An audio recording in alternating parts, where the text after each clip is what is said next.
promises of unity, but dark shadows is what they ask. From the east and west they come to tear our rights away.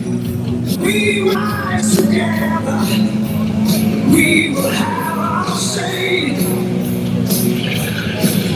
On the 27th of July, we come to stand and fight against the chains that bind us, that takes away our rights. We the common people are standing side by side, fighting for our freedoms. We come from far and wide.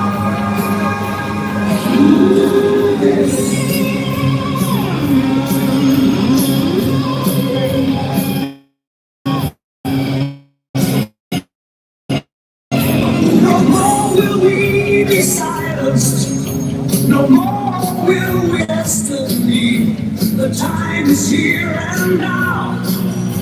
With courage in our hearts and fire in our eyes, we'll stand against oppression beneath the British sky. Standing side by side, Wi-Fi cut out. fighting for our freedom.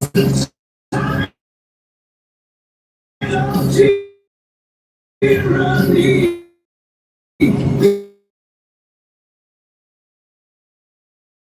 For freedom, we must just fall. I wonder. That was just said, you can download it on iTunes. We have a month for LGBTQ+. But we have one day to recognise the sacrifice of our armed forces. One day, okay? My activism started, the thing that lit the fire in my belly and my heart was when the British Armed Forces were abused in my hometown of Luton. Okay? Let me hear some love for the British military and our soldiers.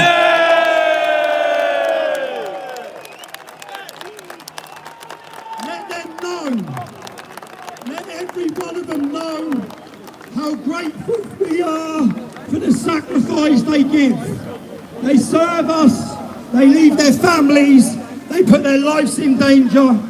It's now I have great opportunity to welcome you to Simon Bean, MBE.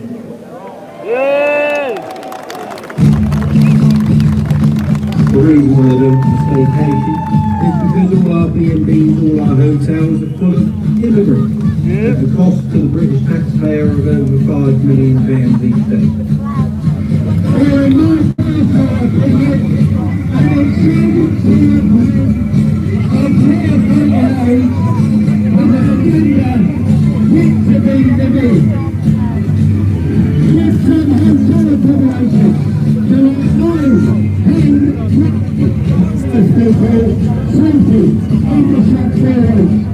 Every newspaper in the land is reporting the fact that Boris Johnson has called an end to the Northern Ireland prosecutions and persecutions.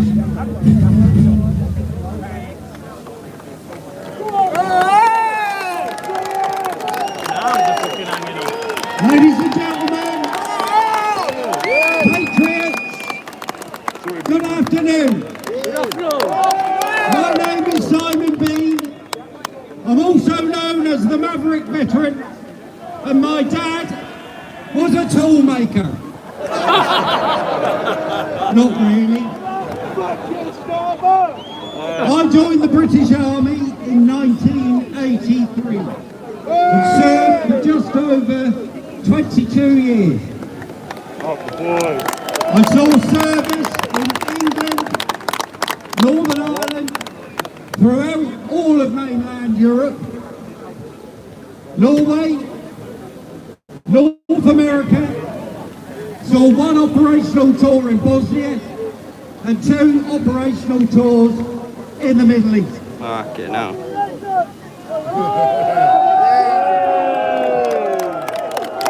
Legend!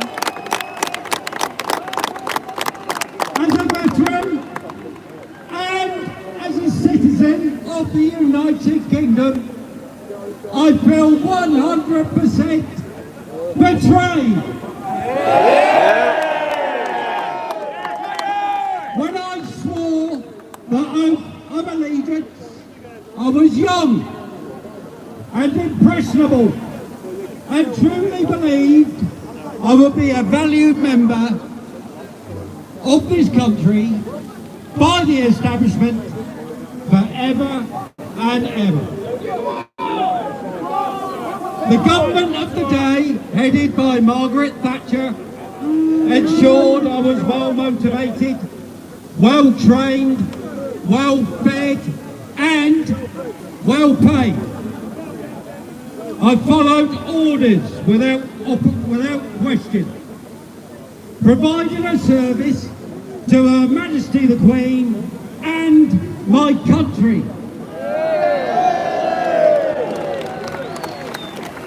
The tens of thousands of us that serve are highly trained, disciplined, motivated individuals.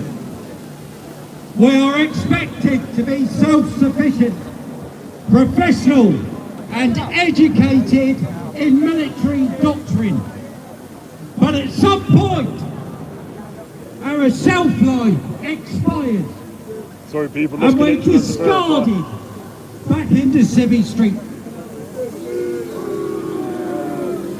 That, for many of us, is when the real nightmare begins.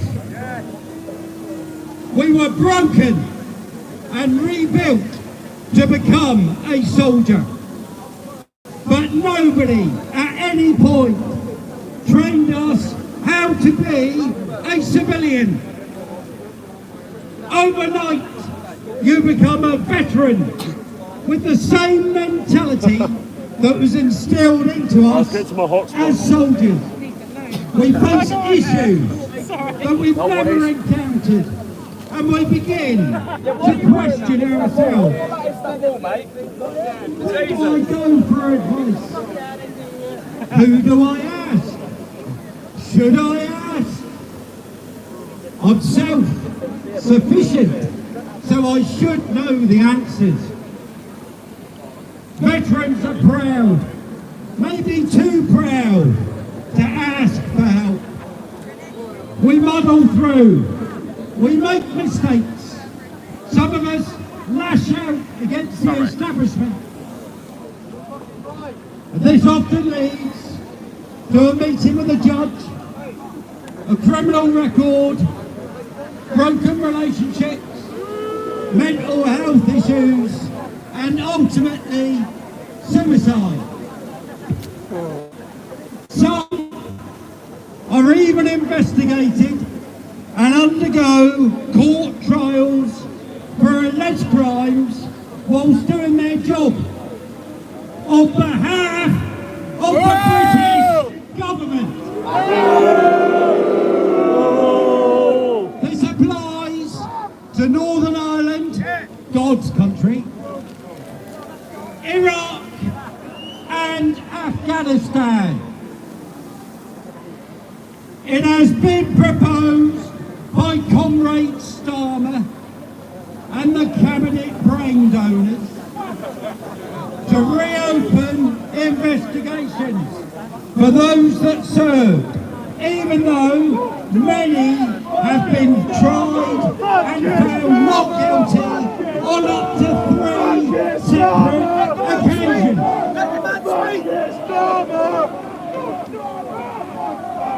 The mind boggles, and they wonder why recruitment and retention figures are so low. The UK has an estimated 300,000 homeless people. Out of this, 6% or 18,000 are veterans. Oh gosh. However, that figure is not accurate, as it's based on veterans rough sleeping on the streets. It doesn't take into account those sleeping in cars, the sofa surfers, or those that choose to sleep rough in the woods, the forests and the mountain regions of the United Kingdom. Figures for 2023 have yet to be ratified, but in 2022 almost 46,000 illegal migrants entered the UK on small boats.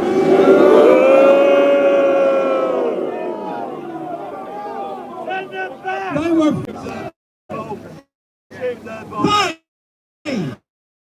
didn't need to ask. They continue to be told where to obtain assistance, who to ask for that assistance, and are given hotel accommodation cost £8 million per day at capitation, which is fully funded by the British taxpayer. They receive 3 square meals each day, pocket money, a smartphone, I get unlimited and they food, have bro. the balls to complain about small bathrooms, shared bedrooms, and poor Wi-Fi. These hotels should be open for tourism, but no. The enemy insurgents crossing the channel in small boats languish in those hotels, whilst our own veterans and citizens sleep hungry and cold on the streets.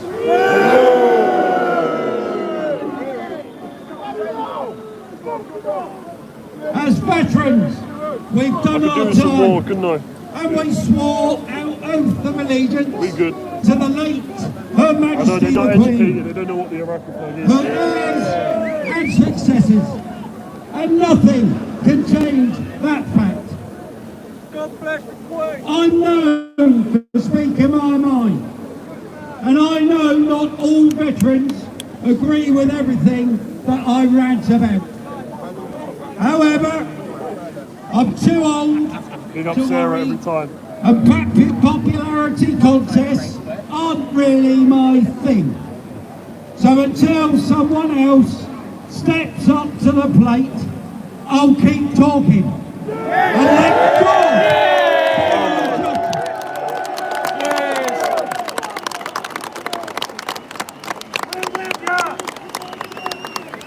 in 2013, Lee Rigby, a serving soldier, was murdered in a savage attack carried out by Islamists.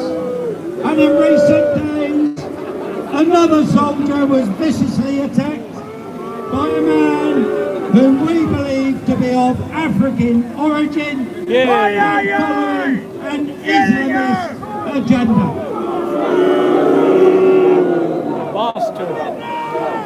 Our thoughts and prayers are with the victims and their families.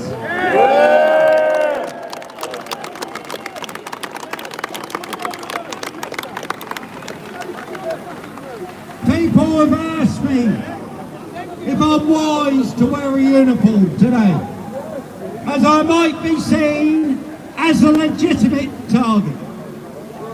My answer is, some people enjoy wearing masks as it gives them false confidence and a level of concealment. As a veteran and patriot, hiding isn't an option. Yeah! Show your name, show your face, say it proudly. To show my face or hide what I stand for. And I can promise you this, if you come for one of us, you come for us all. Yeah!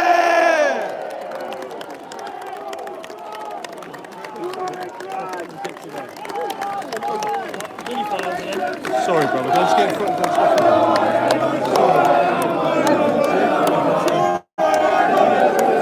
There is one as I am Go till I in my body. I will stand, fight, and protect and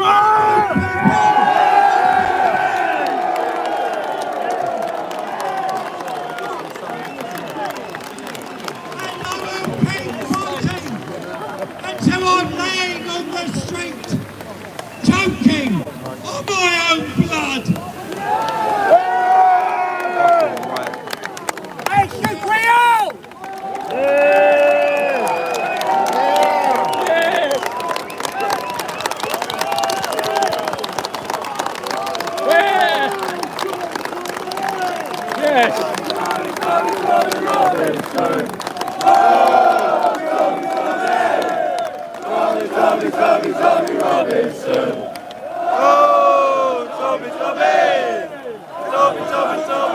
What legends! That's the heroes. They're the heroes. I've just seen an aerial photo of Trafalgar Square right now. Yeah. Wow. Thank you, every one of you. Yeah, that's Tommy there, mate. I'm not going to pick a fight here, okay? I want to ask you all a question. I want you, when I ask a question, to put your hands in the air. How many people here voted for Labour? How many people here voted for the Conservative Party? How many people here voted for reform? Reform before the deform. As I said, I'm not here to pick a fight, but Nigel Farage, please stop kicking people out of reform for speaking up or standing with us, because you'll have no people left. You don't have to support us, but stop lying about us, okay? Yeah! The next speaker, come a friend, Reform before the Lawrence default. Fox.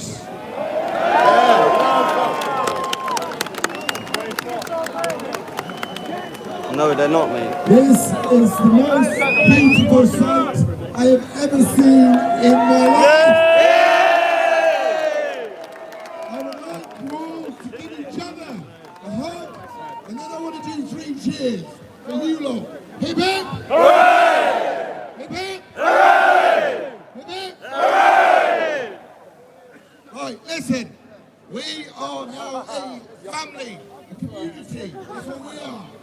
We are the people that stand against those who wish to suppress free speech. We are those that stand against those who want to experiment on our children. And we stand against those who try and dismantle everything about our society which our fathers, forefathers, and great-grandfathers fought for. And we say no!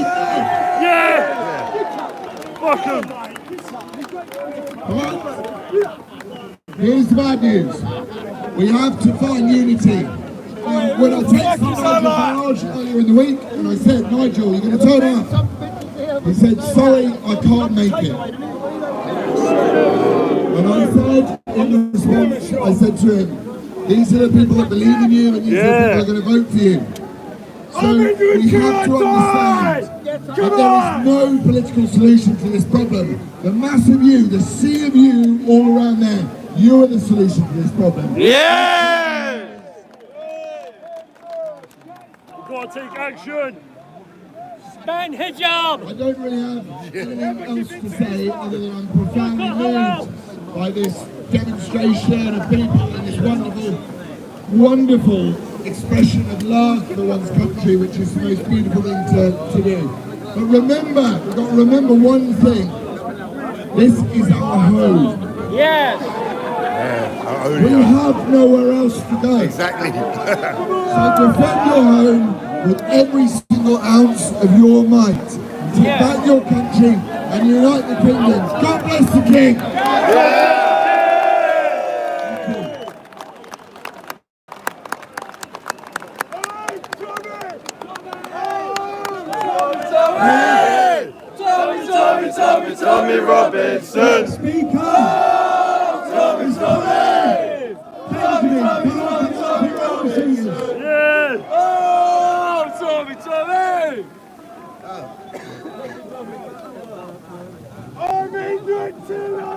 This is just amazing.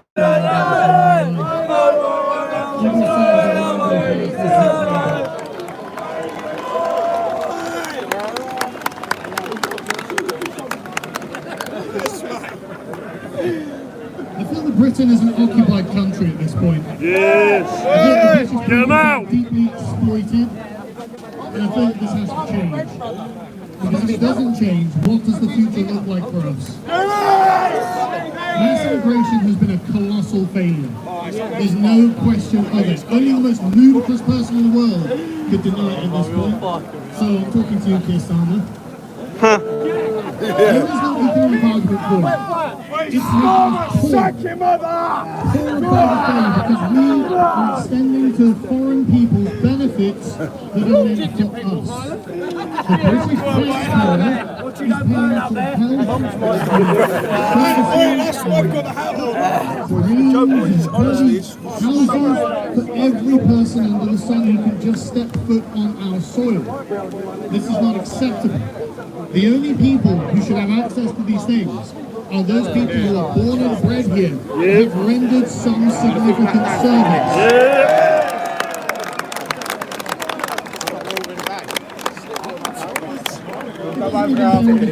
This is just common sense. Sorry, people, quick drink. No problem.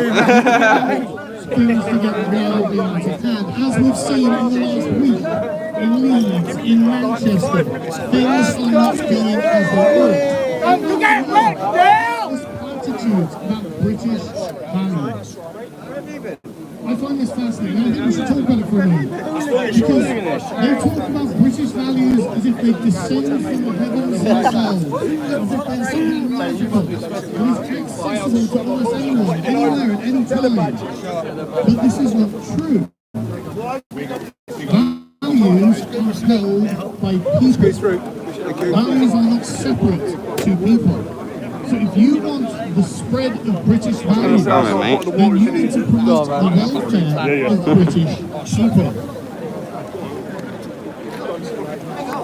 They do not hold British values in France. They do not hold British values in Germany, in Ireland, Show the stage, Rory. People coming past. in Italy, in Africa, in Asia, in South America. These values are parochial to us. And if you want someone to come into our tribe, to join our way of life, to adopt these values, they will learn through millennia of living together, millennia of experience that accumulates, then those people have to live in close proximity to us. They have to live with us and among us to understand who we are, what it is we believe, because there isn't actually a doctrine of them, they're a lived way of life. And if there's one thing we can see at the moment, through the colonies that have sprung up on our soil, it's that these values are not being proliferated into these new communities. Because there are no British people around them from which they can learn them. This can't go on.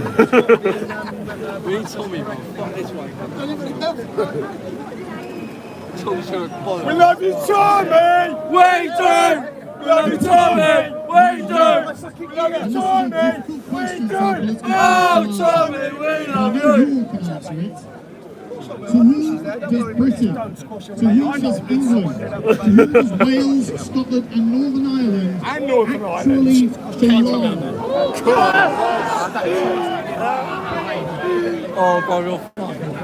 To the political class who are intrinsically liberal, they don't have an answer because they don't recognise your existence as a group, as a people. They will have to say, well, England belongs to nobody, or England belongs to anybody. Unless they have, in one sentence, dispossessed you of 1,000 years of ancestral heritage. They have taken away from you the most precious thing that you own. And they've declared that not only is it not yours, it's for anyone else.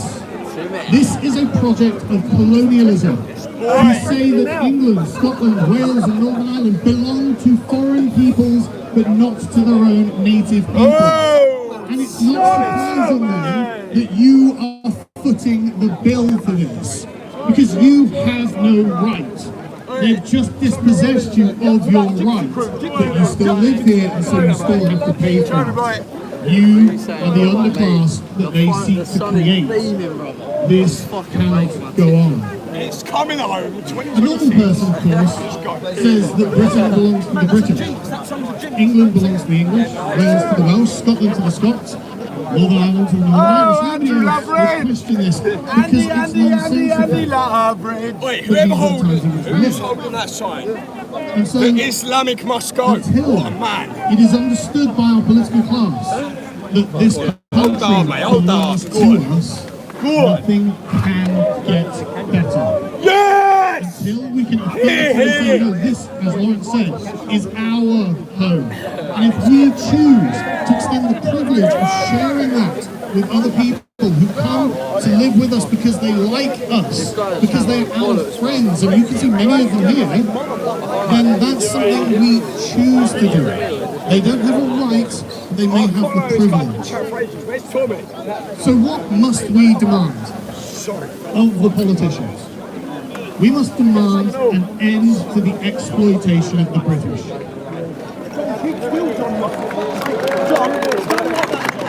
Yeah, we're green seats. How dare you do this to us? How dare you? You expect our vote as if we are your cattle, as if we owe you something. We must demand that the public services are only available to people of British nationality. Foreign peoples must not be allowed to access them. Foreign people must not be allowed our benefits.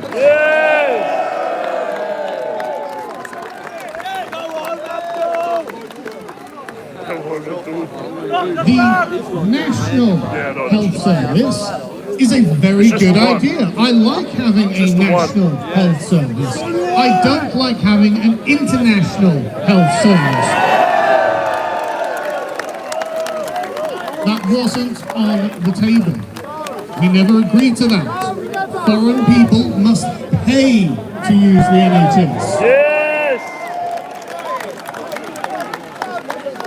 Moreover, has anyone ever heard of a foreign person being arrested for committing a hate crime against a British person? Yo, mind your backs. How dare they have laws on the books that disadvantage us at the expense for the benefit of the foreign people they bring here? How dare they? Unbelievable.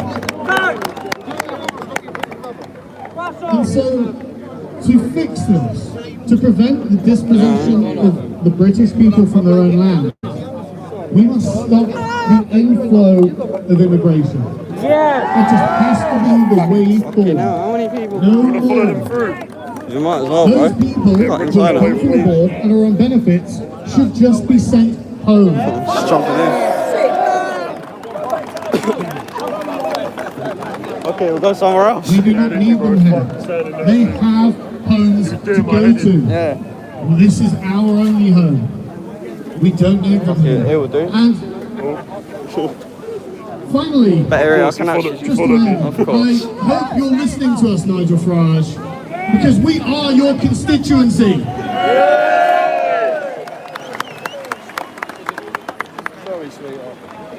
No man is an island. You can't do this all yourselves. And I have no idea how many people are here. It's tens of thousands. If this isn't a political movement, I don't know what is. Thank you very much.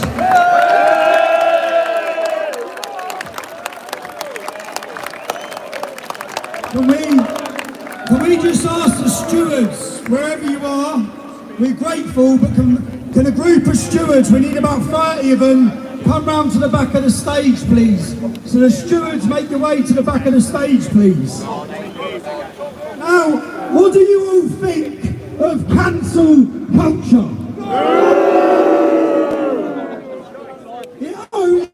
Cancel culture only works if we allow it to work, okay?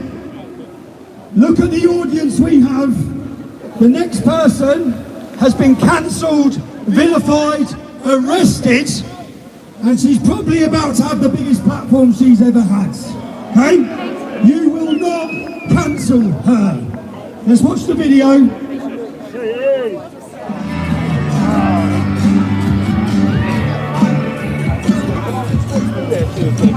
This is Louise Strauss. She's a singer who has been for 10 years, very successful, done very well in the job.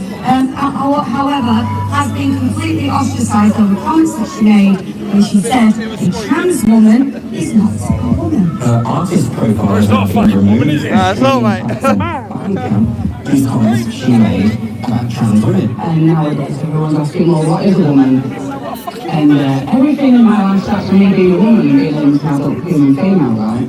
I stated just radical biological facts in an interview in May this year, and since then the music industry's just shut its doors on me. You continue to put the denial of trans women, it's going to have a detrimental effect on your career, and then the platforms that championed me have now denounced me as a Nazi and as a transphobe. I was deplatformed by Big Castle and Bandcamp within the space of 24 hours. You were arrested. Yeah, I'm being threatened by trans rights extremists. I think it was about 5 hours I was supposed to be for. It's definitely taken its toll on me, mentally and financially, and it's got in the way of what I'd be doing, which is writing and recording songs. I think the music industry is just entirely captured. That's a kind of authoritarian way to go about it, isn't it? It's completely monotheistic. It's just either, it's just one way or no way. Yes, have decided that they're going to harangue people and break the law themselves in order to push forward their own vote potential. Very, very, very dangerous. So instead they just lock you out and it's like you never existed in the first place. It's frightening, is the point. It's frightening. It's deliberately frightening. Yeah.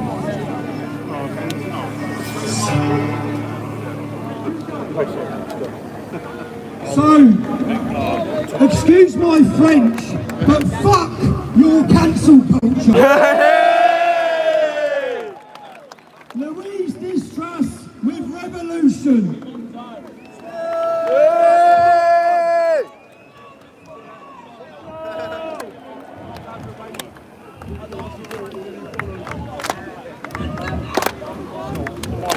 Boom, boom.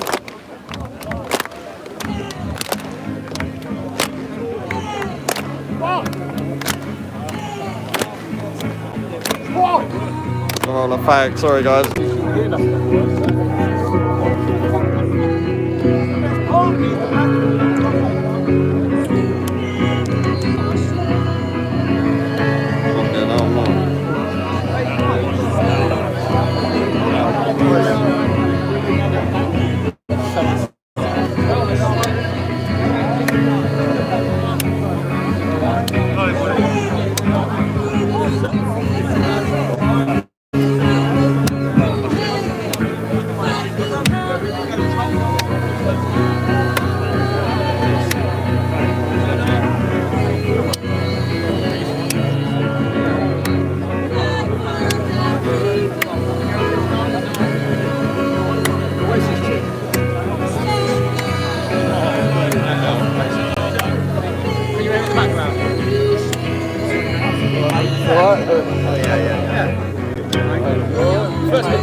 Right. We've got quite a long day planned, okay? So I'm going to thank you in advance for your time. You've all travelled far. This is an important moment for myself. But please, the best speeches and some of the most important issues are yet to be covered. We've got a film we're going to play now. But before I play the film, I want to say some thank yous. I want to thank every one of you for coming. I want to thank the football lads who have travelled from far and wide. Every single one of you who made this possible. More than anything, I want to thank... How are you? I'm good, how are you? Not bad, man, not bad. How are you? I was just texting you now, mate.